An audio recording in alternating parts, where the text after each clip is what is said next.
I'd like you to answer this, Mr. Mayor. Under this program, okay, and one of the responses was... I don't respond to records requests. Okay, I have attached a list of properties receiving services, gutting and/or grass cutting and/or boarding. On one, all of those homes were on this list. There was another list that shows all of the amounts. So it shows each home and it shows the amount, how much was paid to each one.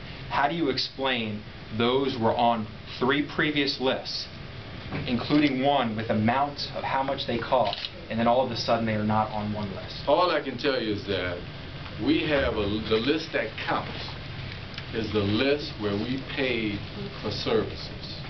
Well, we have a list that shows. Provided to you. We have a list that shows how much the cost was for services. The list that was given to me around 5 o'clock yesterday did not have any cost on it.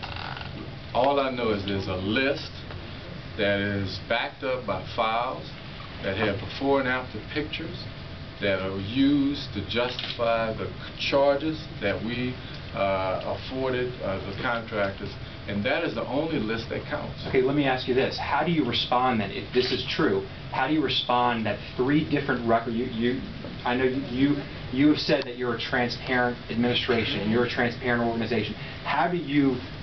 What does it make you feel? Because we didn't make up this. I know you're saying we made this up. This was on list. This was on a list that had dollar amounts next to it. We did not pull these addresses from the blue. So what is your reaction? And we'll obviously disagree on some of this, but what is your reaction that a public records request, 3 public records requests asking for specific information were not accurate?